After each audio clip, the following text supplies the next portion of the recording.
And the other thing is we're going to try and be as interactive as possible so that we can talk to each other. Anything investment readiness is a conversation. It's a relationship conversation. It's something that I share, you share, and then we learn from each other. So I'll definitely encourage that.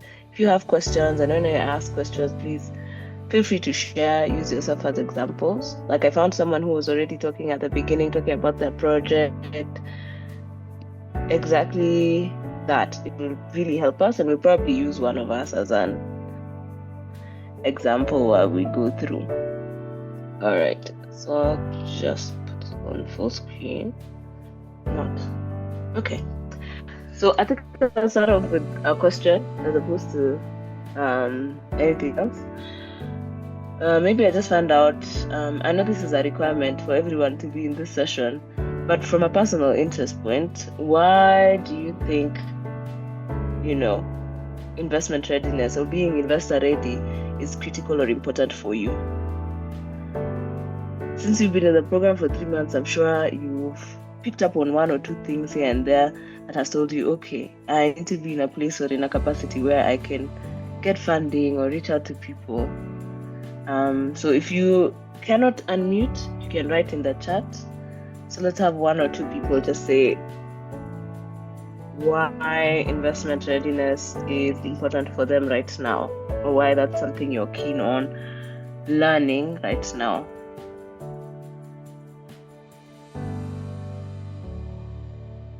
Anyone?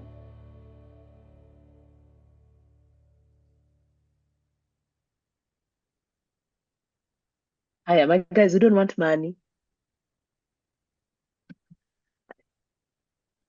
I will explain why that is the first step to missing out on opportunities for funding. All right. Who There's a was hand talking? up by Grace. Grace has a hand up. Grace Grace, Gitari. Grace, please. Go ahead. Sorry, I did not see your hand. Apologies for that. Eh, Good morning, guys. For me, I think this topic is important. Apart from like running our projects, Uh-huh. uh, I'm in third year right now, so like in fourth year next year, could be Mm-hmm. joining employment. So I'd love to get some few points on how I can be investing the salary because we all have a goal to like retire early. So Mm-hmm. to just because I've also noticed I have some bad spending habits, so I want to also like learn how to budget and invest and all that. Apart from the CIP project, yeah. Oh, wow, Grace, that was actually very informative and very in tune with yourself. So I'll just use Grace's example. Like Grace said, first of it is one of the most important things is I think coming from a place of awareness, understanding yourself where you are, understanding where, if it's your project, where your project is, but also how to manage yourself and your resources when it comes to money. And she's put it in such a way that it one involves the self, but also factors in where she'd like to take her salary when her project is running and she's out there actually earning an income. And that's one angle to it. So I'm not sure, Gabriel, but anyone here can tell me, have people started their projects yet or they're starting their projects?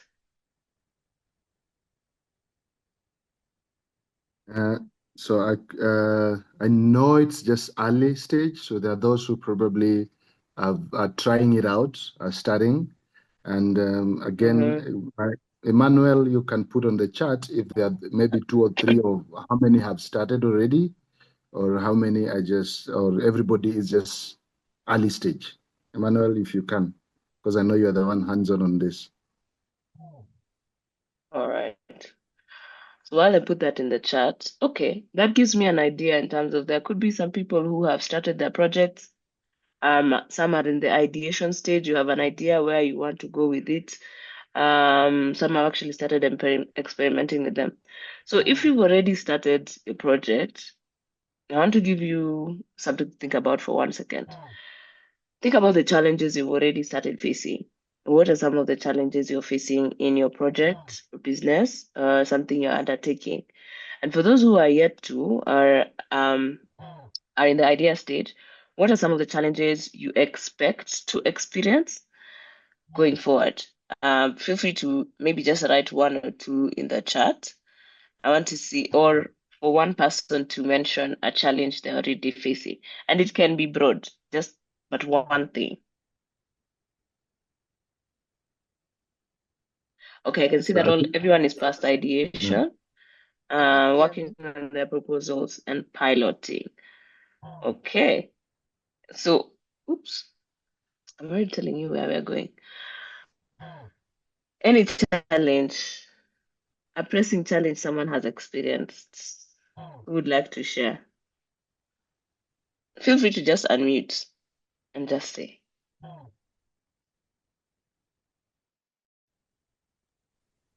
So Anyone? mine, I'd say Uh-huh. mine majorly is on the finance bit because Uh-huh. mine is documentation, visual Mm-hmm. documentation, and it requires a lot of, I'd say, finances in terms of shooting and those two, kulipa hao watu wa grounds. So I see. Uh-huh. mine technically ni finances. I feel the major problem kwa my project. Okay, so finances for you. All right, and who was that? Sorry, Rooney. Rooney. Thanks, Rooney. Anyone else? I saw another hand up. Thank you. My name is Brian. Uh-huh. Uh-huh. My name is Legong, and okay. Currently, I'm trying to find some to form a committee of people, and one of the major problems I'm facing is reluctance from others. Like you try to sell your idea to them. And ask them if they will be available to assist you through the journey. Mm-hmm. They're like, if I get time, or they won't stand Okay. up for the meetings organizing. Yeah, that's a problem. Okay, so for you, it's engaging like a team or some people who can support you in running the project, who are committed as you. Yes, madam. Okay, thanks, Brian. Those are actually two really key challenges that people face, whether running illicit businesses, putting out a project to support people in different industries. So I think that gives us a precursor to what we are covering today. So we are going to try get into understanding what investor readiness is. Like, what is the concept of investor readiness? Not what is an investor or who is an investor, but what is investor readiness? What does it look like clearly? How to get yourself into an investor ready mindset. We are going to learn what to do when we are looking for investment opportunities. And another one would be understanding what investors are looking for. Sorry, I'm fighting a flu, so we are, going through it. And then assessing your project for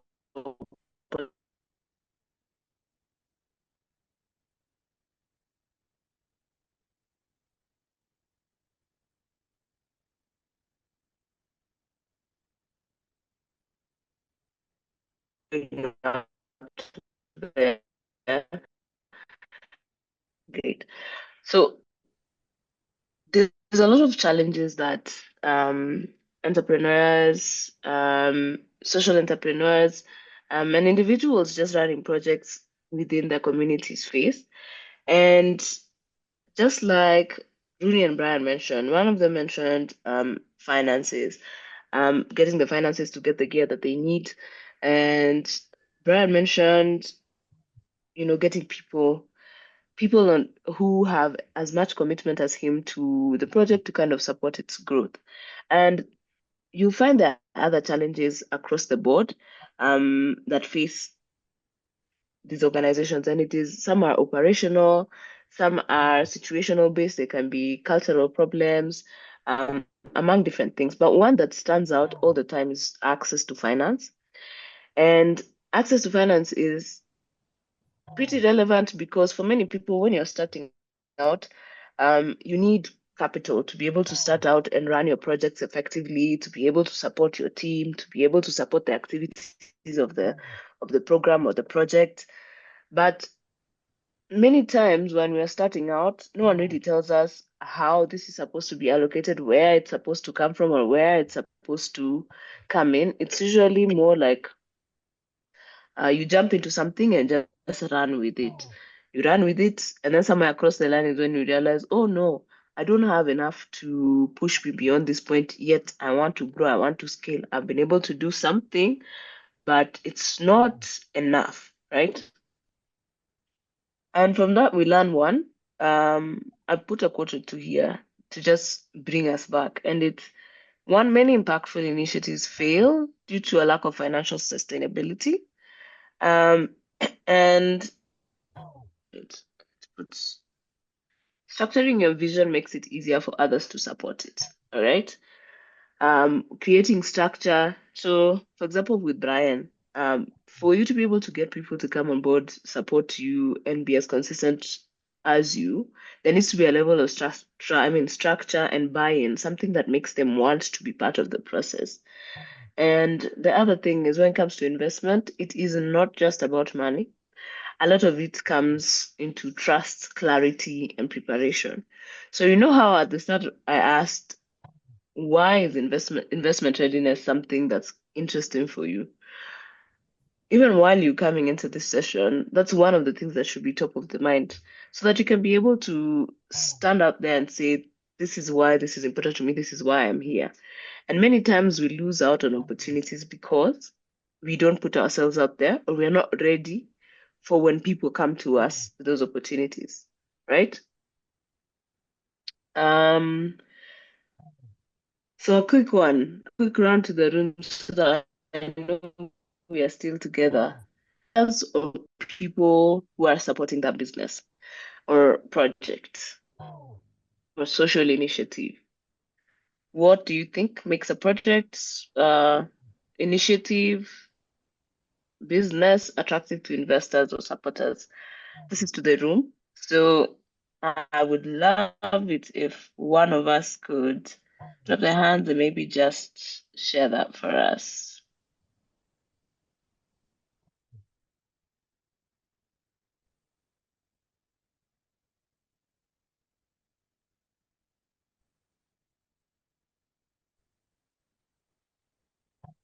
Oh, I saw someone said I was breaking. Can you hear me?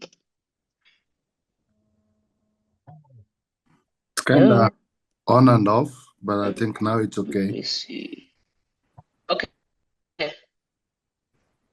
Okay. Okay. I may move myself to a place where it is better, or I might switch my video, but we'll see. If it gets me, no. And Esther. So maybe one of us can just let's start with Jacob. Thank you, Madam Janet. I'm Jacob Miano. I think what really makes a project or business attractive to investors is when you pitch your project to like-minded individuals and organizations. So first of all, if you go in that line, you will be able to really get their attention, and then you obviously have to indicate the why you're doing whatever you're doing, rather the project you're doing, how it's going to be beneficial to either the society or to the organization or to the beneficiaries of that particular project. So I think it's very important to mention the key aspects, which involves the why, who will benefit, how will they benefit, and obviously the sustainability of that particular project. Yes, thank you. All right. Well, thank you, Jacob. That was very, very informative. Who else? I can see Esther's hand is up again. Esther?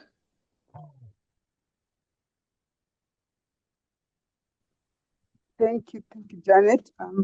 Esther, I think what will make other people see your project or business as an attractive, either investors or supporters, is when you're part of the solution.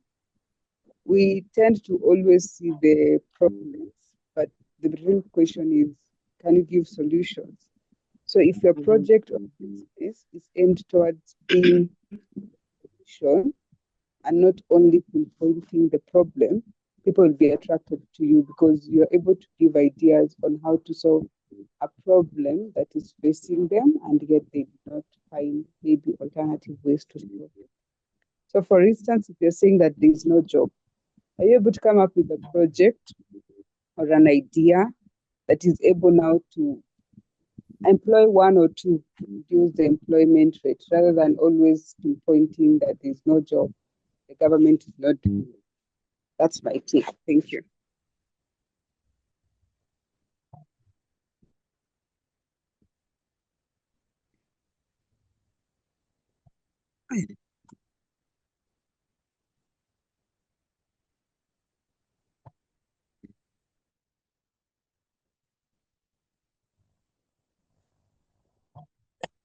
Dennis, you can go ahead as maybe Janet comes back. Okay, thank you, Machango. For me, I would say what makes the project or the business attractive to investors or even the supporters is the value that you can offer with your project or the business. Most of the people want the value itself. So I think the value offering is very important, and it will even make it easier for you to attract investors and even the supporters for your projects. A good example is if you are a businessman who sells say a product, and what's required of you is also the belief. You need to believe in the product you're selling and also yourself, because people won't buy the product if you yourself don't believe in it. So I think also it's also important to believe in what you're doing, to have trust in the project or the business that you have. And that's very important. Thank you.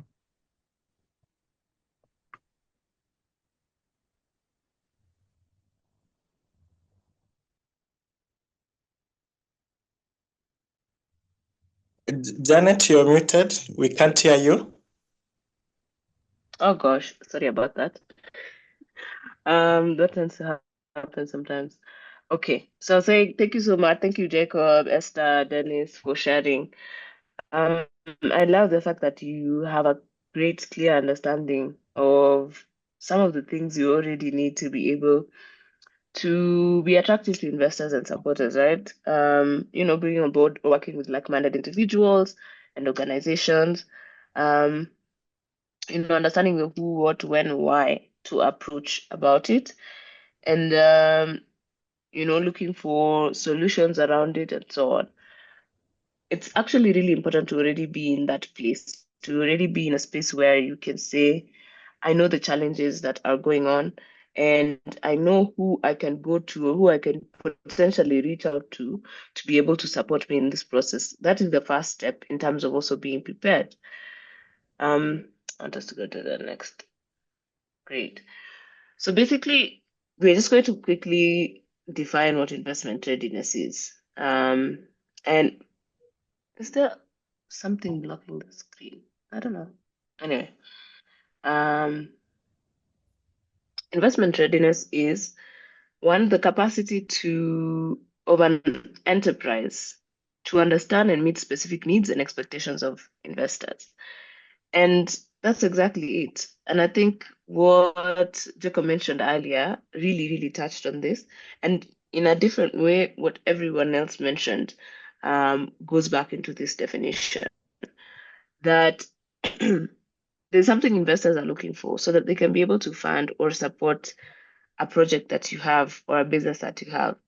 Now, for you to be able to fit their requirements, there are certain things that you need to have already.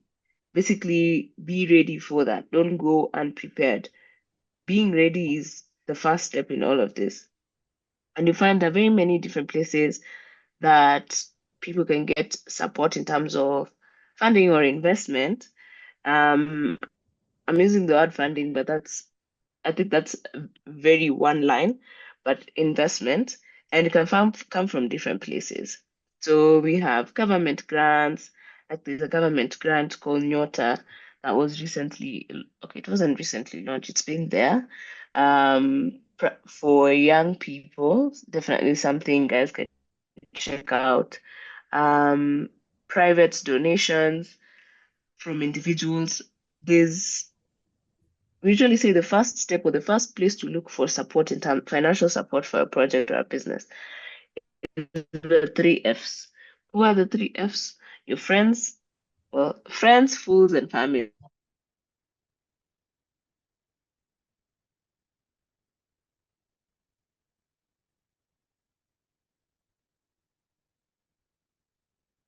Touch on the fools for a little bit. It's not fools. Then we have corporate sponsorships, international aid, venture capital, and debt.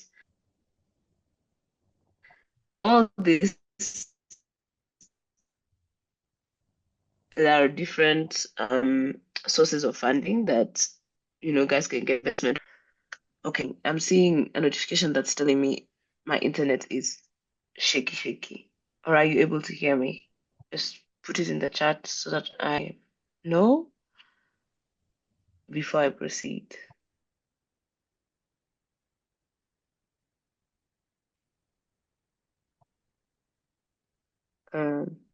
Okay, you can hear me well. Thank you. Thank you so much for responding.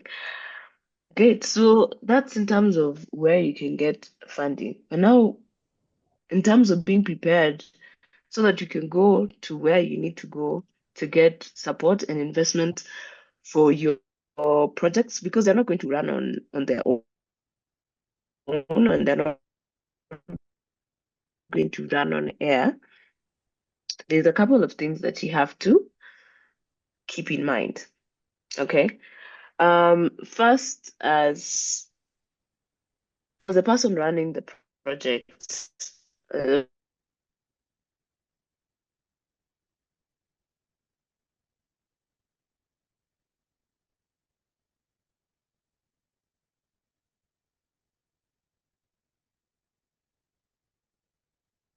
need this injection of capital into your project.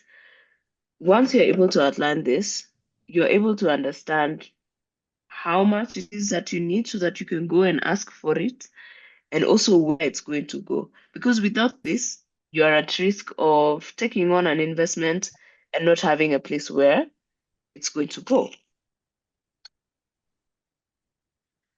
Then the other one would be one, ensuring that your business is viable. Okay, I need to get my charger. Can you just give me 1 minute and so that I put this laptop on?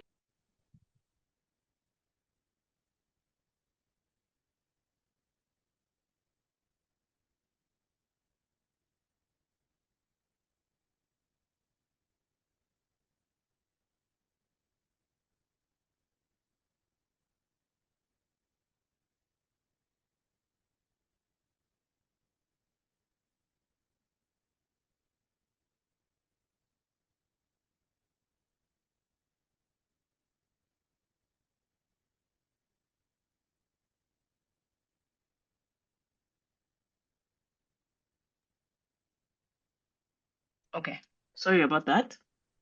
I'm hoping I've taken like 30 seconds. So the other thing is your business's viability, and how does someone know that your business or project is viable? I think someone had mentioned earlier, you have to be able to prove what you're doing to be able to know and become attractive to an investor. That must have been Esther, I think. How do you know that your business is viable for investing? And this is something you need to ask yourself before you go and ask somebody else. Um, do you have a sound business model, right? Like, what is the revenue model behind your business. Is it a profit-making business? Is it a not-for-profit? And in terms of the activities or services that you're providing, how is it structured and does it make sense, right? The other one would be, what is your value proposition? We like to say that we want you to have a unique value proposition in terms of the value you're offering to your customers or your clients. Let's say you're running a border business that is supporting people going to hospital in a remote area. How does that work? How much fuel does it consume? How easy is it for people to reach out for this support? You want to understand how feasible the activities you're carrying out to be able to bring value to your customers are. And are they stretched out? Are they going to like, use so much money in the process and not get to the outcome? Or is it feasible in that you're using, well, as little resources as possible to get the maximum outcome? Then also team. That's something that's come up multiple times right now. Who are you working with? Who and what are their skill sets? What value do they bring to this project or initiative? And are those skill sets different? If we are three people and we are all bringing the exact same thing, there are definitely going to be gaps. Um, when we are starting out any sort of initiative, we usually say that in anything, one, if you want to go far, go alone. If what is that saying? If you want to go far, go alone. If you want to go fast, go alone. If you want to go far, go together. So in a triad, in a group of like three, you can get someone who is one, the idea brain, who brings in the ideas in terms of this, we can do this, we can do that. But there has to be someone who can be an action person, an on the ground person, someone who ensures that things get done. We are not just dreaming, we are not just saying we are doing, we are doing. And then another one would be, let's say, if you are working in something that is technology oriented, someone who manages the technical aspect of ensuring that what we are doing gets done in an efficient, fast manner.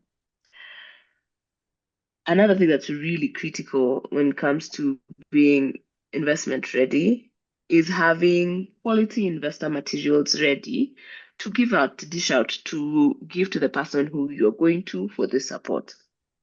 And why is this important?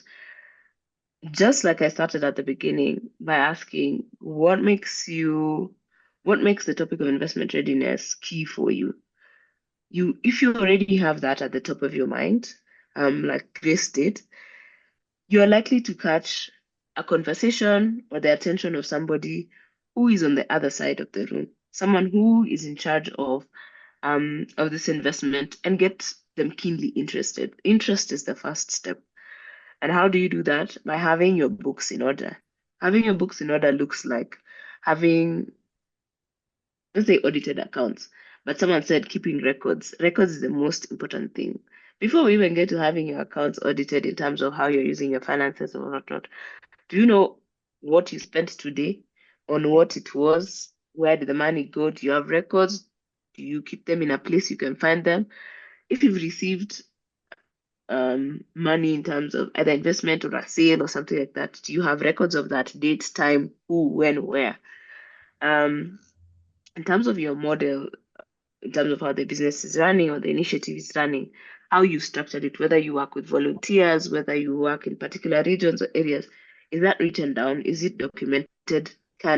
If someone asked it from you now, will you say, give me 10 days, I send it back to you? Or will you say, give me 10 minutes, I'll have it with you? Or sometimes even 30 seconds, it's in my bag. Do you have a business plan that's guiding you in terms of your initiative or business?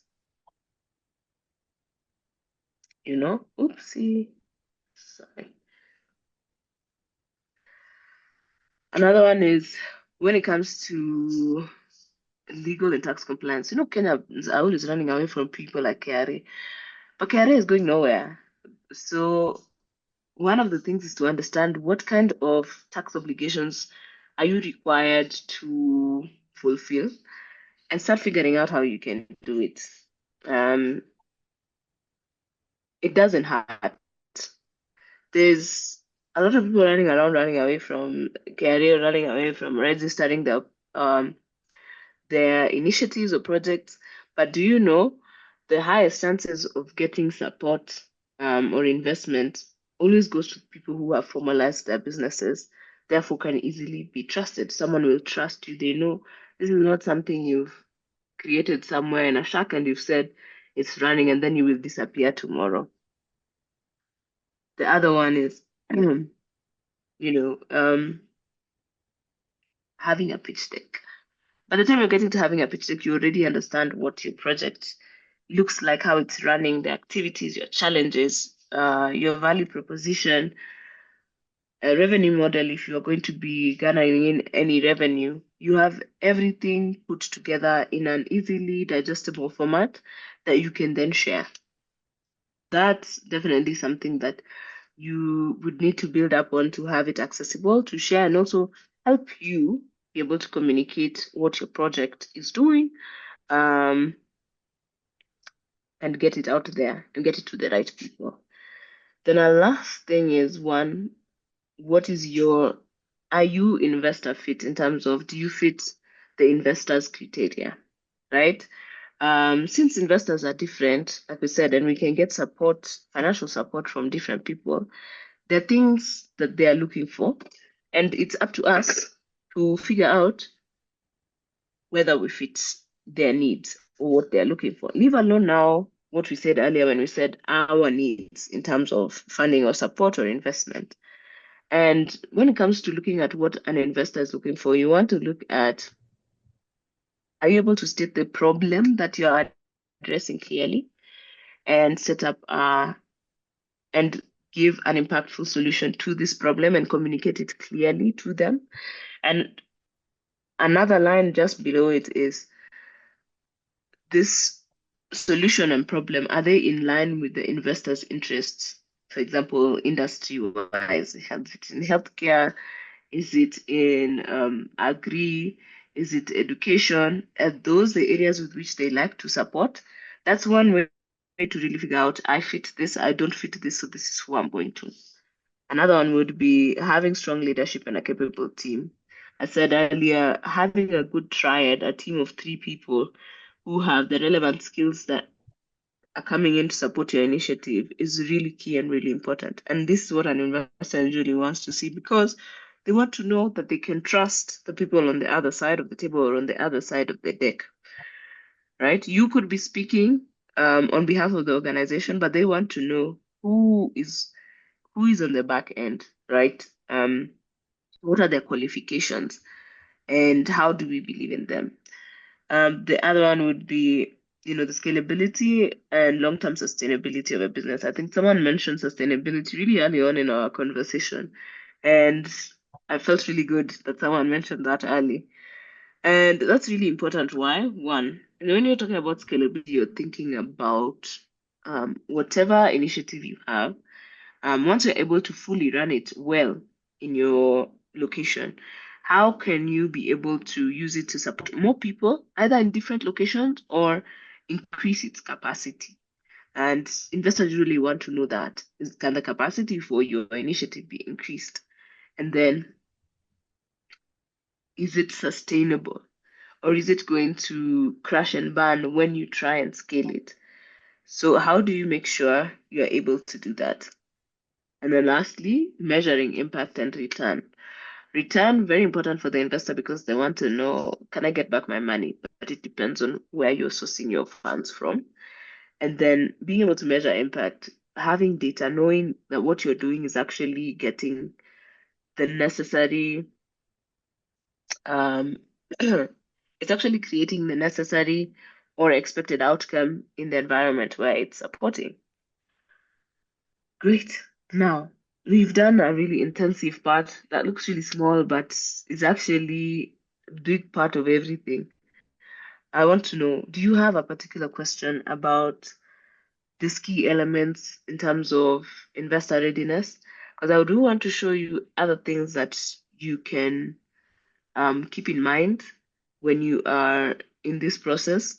But first, what questions do you have? Anyone have a question? Anyone want to chime in at this point?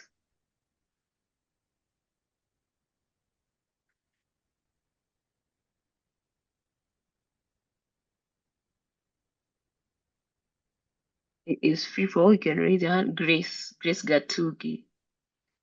Please go ahead. Thank you for the session. If you're in our position right now, our projects don't have like they are to impact the community. So how would you like convince an investor in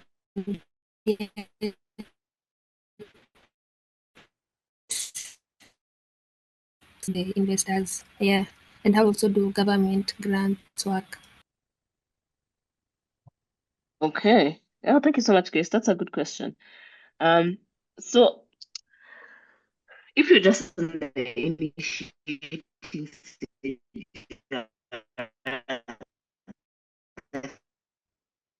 first step, all this will be important to you, and later it comes back to bite you. But I would definitely say, your initiative, like for example, for you, Grace, what initiative are you planning to take on?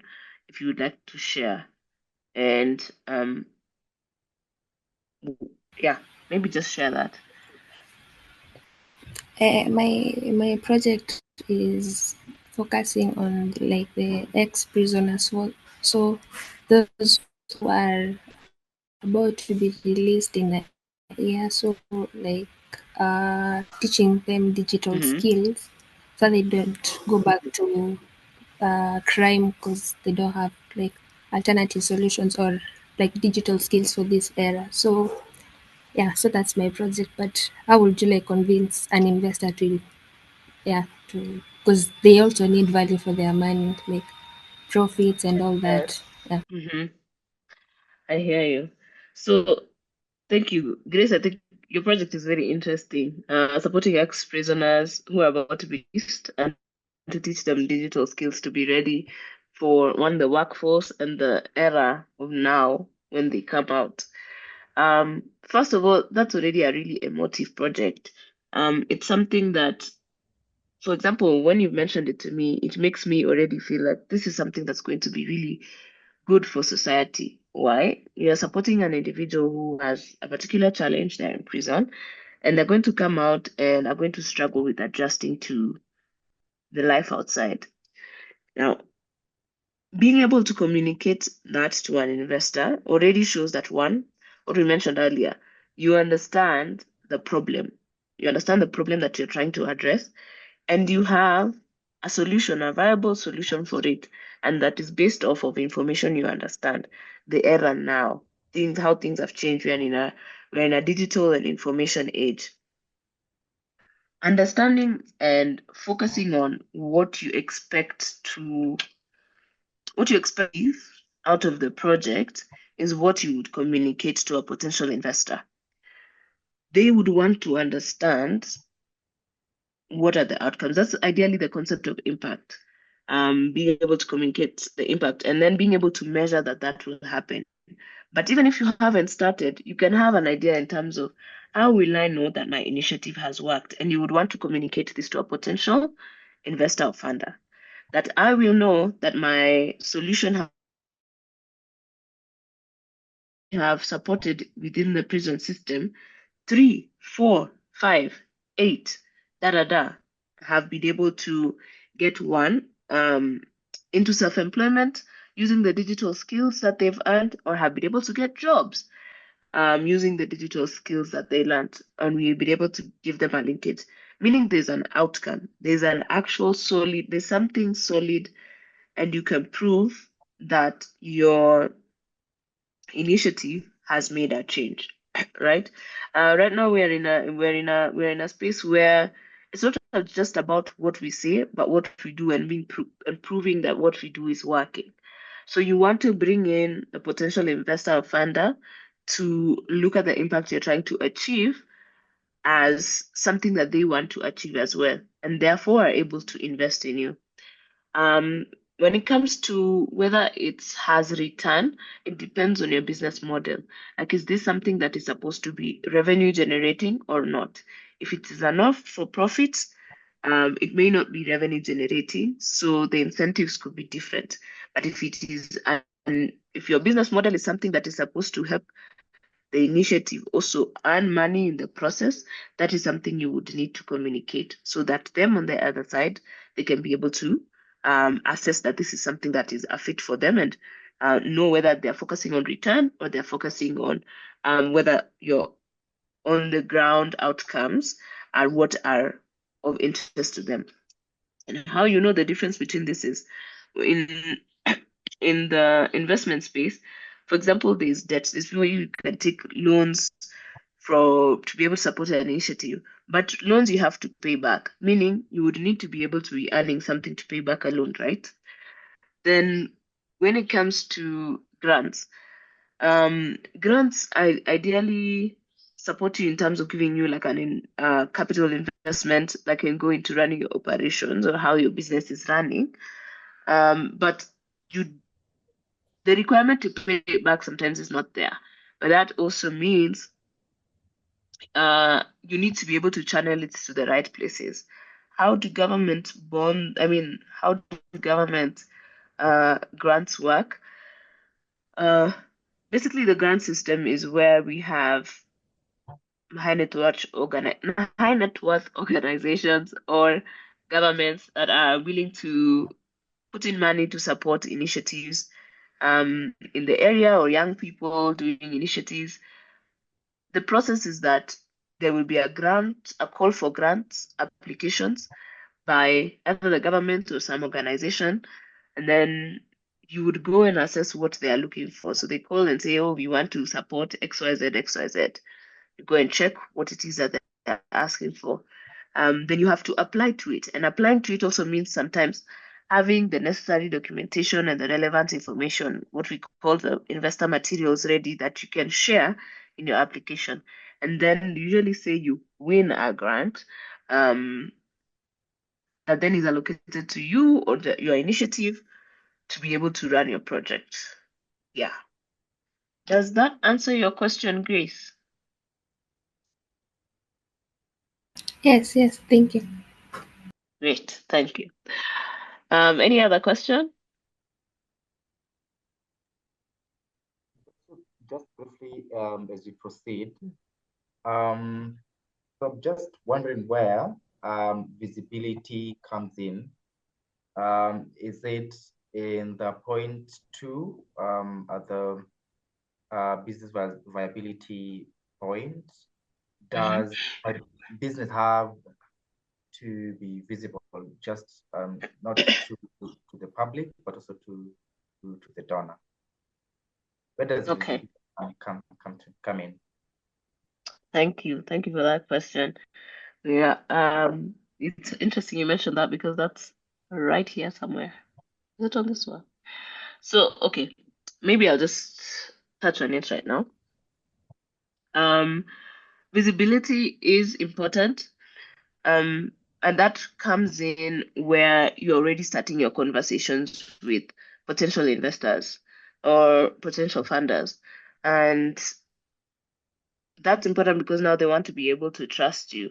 But before visibility is your business viability, that your business has a sound model, a unique value proposition, a good team. It's doing what it's saying it's supposed to do.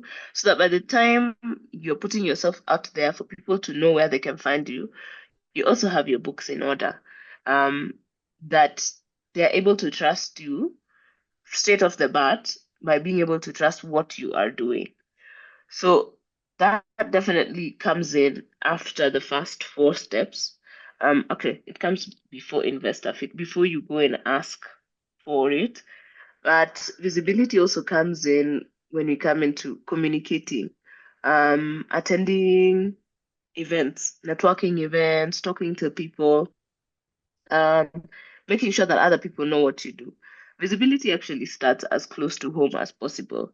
Do you talk about the things that you do with the people that are around you, so that because you find people within your community also go and speak of the things that you do in your absence, and that could potentially bring or pull someone back to you. Yeah, does that answer your question? Thank you. Okay, you're welcome.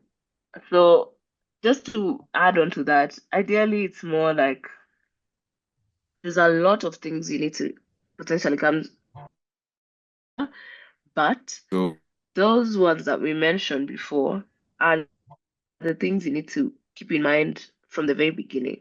But what I always say is start with keeping records, and ensuring that these are things that you will then build on later, like having the necessary data that you need for different things, keeping records of your financials. Keeping records of your financials, by the way, just that is like number one on the list, right? Keeping records of every single thing, even if you spend 10 bob to buy paper that you used to cut and write you what, keep records of those things. Keep records of how you want your business to run. Keep records of even when you're planning who to reach out to, who to talk to, write it down. Write it down because our brains are not meant to keep everything in them, and you might not be able to communicate all this information at the same time to someone when you meet them in an elevator, for example. So when it comes to going ahead to someone who can potentially, fund you, there's the must-haves and there's the nice-to-haves, right? Some of the must-haves are in what you've just talked about, and then there are nice-to-haves that you will go into by the time you're getting ready to create like a pitch deck for your business to communicate what you do, why you're looking for support, the impact you're potentially going to have, and exactly what you're asking for. And that all comes into, having your value proposition. Another nice to have is, one nice to have is, being able to have like a market analysis of the environment with which your initiative functions. And then another one would be traction, right? Someone mentioned earlier, how do you um tell an investor whether they're going to, make them trust you that they're going to make return out of investing in you. Um, that comes from being able to prove the concept or initiative that you're doing. Actually do something about it, right? If you're running a product-based initiative, does it have revenue? If you're running an initiative that supports individuals, like in the prisoner system, can you show that you have supported this number of people over time? Like that you trained 5 people in the first month, and the next month you trained another 5 people, and the next month after that you trained another 5 people, right? You want to be able to communicate these things, these changes, this growth by having the numbers at the tip of your fingers. Is it scalable, right? And how are you going to achieve that and make it sustainable? The concept of a team, I think that keeps coming up. It keeps coming up, meaning the people around you are really important. The people with you in your initiative or a project are really important. Don't take that for granted. Reputation is really important. Having clear financial projections. This one is far-fetched on when you're going to get whether you need the projections or not, whether you're going to need to be profitable, but understanding whether your initiative can be scaled and what financial implications it has. Intellectual property protection. This is just Kenyans are not very focused on this as such, but if whatever solution you're providing is so unique, so out there, it's not been done, and a big company can come and swoop it up and carry it and say it was their project and yours dies. What are ways you can protect that, right? Having a risk management strategy, things could go wrong. In many ways, things can always go wrong, but it doesn't mean we stay stuck in them. What we need to understand and be able to communicate is how to mitigate those risks. And then in the long run, where is this project supposed to go? I've had us talk about, it's a long-term project, but where is it supposed to go? Is it something I'm going to be able to sustain for 50 years? Is it something I want to be able to achieve this at a certain point in time and maybe have it be taken up by the government, taken up by a different organization? What are the options you have for this? But that's again a deeper conversation. You don't have to have that on the outset, but it's something that it's very nice for you to linger in your mind and you can think about for a while. Okay, I don't know if you're going to go into breakout rooms, but I really wanted to have a few of us answer this question, and anyone can go into it.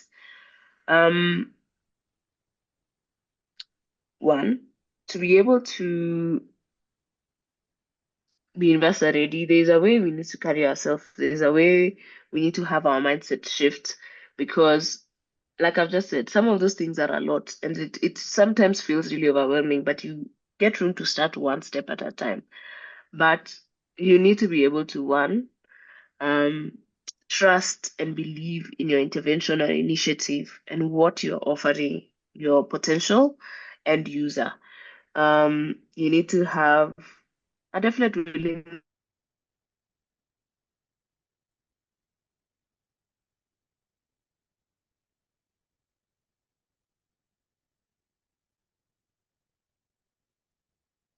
I love that everyone here is very willing to means that you have a willingness and an eagerness to learn, and that's already halfway there. And you need to also keep looking at what next? How do I grow? And how can I be more clear about what I am doing and keep myself accountable? Accountability is seen in action and in records, right? You cannot lie with numbers, you cannot lie in outcomes. So a potential investor or funder will always ask, can I trust you? Can I trust you with this money? Do I know it's going to? Because it's hard-earned money and you want to respect somebody else's money, right? It's also your money. I think Grace earlier said she would love to be able to take some of her salary into her initiative. That's hard-earned money. You want to respect it. So how can you be accountable for it? Just based off of that, um, I want us to answer these two questions. What is one belief you might need to shift to step into a more investment ready mindset for you? Like now that you've understood some of these things, what blocks did you have and what might you need to shift to step into a more investment ready mindset? And another question is, if you are an investor, what red flags would you walk away from a pitch or from a conversation? Ignore the pitch part. It could be a conversation. And what would give you red flags if someone came to you with that? So pick one and maybe just give an answer about it. All right, Peter, please go ahead. Can you hear me? Yes, I I would can. like to answer. I would like to answer the second question because I believe that's where there's a bit of, for lack of a better word, let me say, people are not usually very keen on, because I learned something from this book, Give and Take by Adam Grant. Usually there are, he talks about givers and takers. So the archetypical taker is known to be aggressive. Okay, this kind of behaviors, megalomania. These are also people who look for funding for projects. So later, in line with that book, you realize that there are even people who aggressively give. So they might be, and they believe in the vision or the project that they are undertaking and the impact that it will have on the community. So they might be aggressive and it would come off as they are interested in taking. So for me, if I was an investor, one key red flag for me that would make me walk away from a pitch is the lack of belief in the project from the person pitching the project. Because I won't mind if that person is not eloquent or stutters or is not well dressed, but you know, we all come from different backgrounds, so it's a matter of how how well versed or how well knowledgeable you how much knowledge you have in that vision, how much research you've undertaken, because you don't need money or you don't need to dress well to do that. So somebody can dress well but does not believe or does not have knowledge in that own vision. So that would be a red flag for me. Thank you. Wow, thanks, Peter. That's a really good one. So basically, we need to believe in our projects. I think we can definitely take that from you today. We need to believe and communicate that we live, breathe, speak our initiatives and what we are trying to achieve. Oh, thanks, Peter. Anyone else like to go?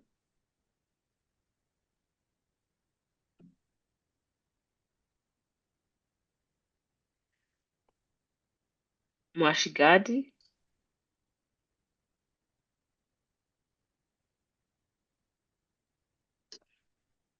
Please go ahead, Mwashigadi. I I can see. can you hear me?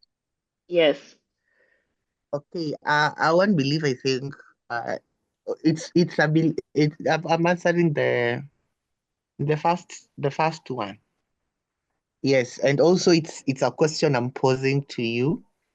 Okay. It's about investing is all about money.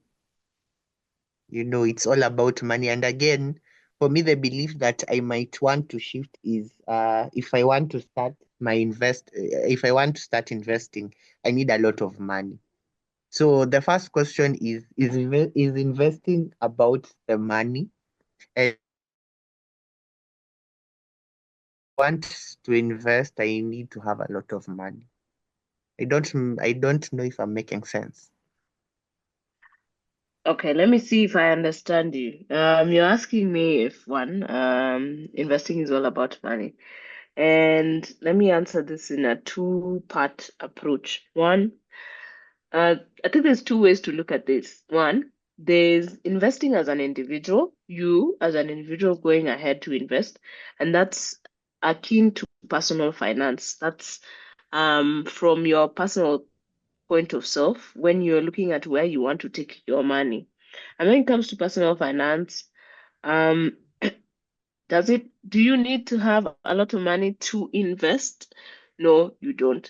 You need to start where you are and start small. It comes from the concept of having even a saving culture. If you're able to put enough money away to save for something, then you can transition it to what you want it to do for you. It could be for a trip, it could be for an emergency fund, it could be for something you have put your mind to. But if you're able to do that, then you're definitely able to put aside enough to invest in an actual investment thing or like in a business or something like that. And that comes back to personal and human behavior, how you are structured or wired to think about money, right? Then in the other scope, when it comes to now, when you are running an initiative, um, and you are looking for investment or even trying to put investing, or even trying to invest in your own business, I like to think that investing is not just about money when it comes to an initiative or a project, but it's more about relationships. And I say relationships because one, you may want to go to your bank circle somewhere where you put your money to ask for um, a said sum of money to push into a project that you're doing. But let's say you've not been depositing money into that account or something like that. They're not aware that you are liquid enough to be able to pay it back. So why would they give it to you, right? And when you're going to look for funding from people you don't know, people you're going to meet for the first time, how will they know that you are the right person or the right fit compared to the other person? It's in terms of whether you're able to build a relationship by having conversations, putting yourself out there, um, talking about your passions, your project, building relationships. And it doesn't have to come off like it's an ulterior motive.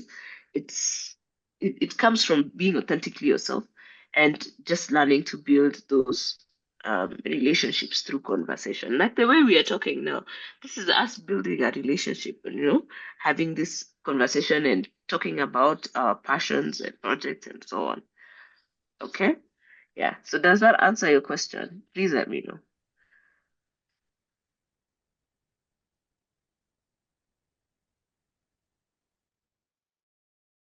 Question? Yes. Okay. See your thumbs up. Thank you. I think Peter, you have another question. Your hand is up. Thank you. I'd like to reinforce. Okay, thank you for your input. I'd like to reinforce Moshigati's comment.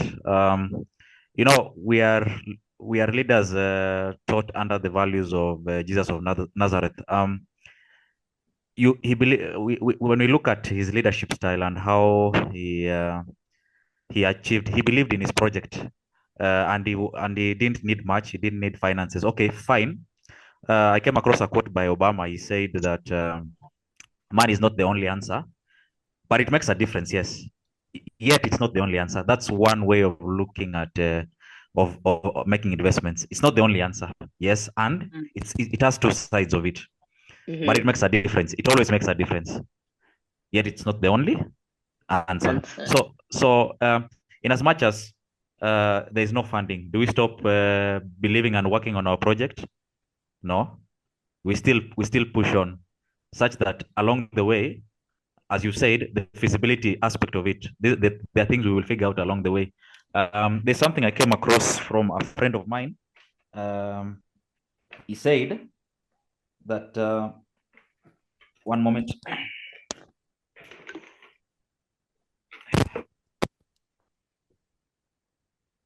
He said, just make it exist first. You can make it good later. So as you might not have the funds, but you hope to have, you get funds along the way. So I believe both of you are correct. You and Moshigadi. Just thank you both for the addition. I just wanted to reinforce what both of you have said. Thank you. Thank you, Peter. You are definitely right. You need to get on the ground first. You cannot do everything at the same time, and you build up and learn along the way, right? So, just to bring us back to everything we've mentioned and how to be able to get to a place where we feel like we're investor ready. I think we've practiced that just by being able to talk and communicate and having a few of us talk about their initiatives, where they wanted to go and what. Basically, if you've given yourself a chance to say something, even while in this session, you're learning to communicate. And communicating clearly and passionately about your project is one step in the right direction.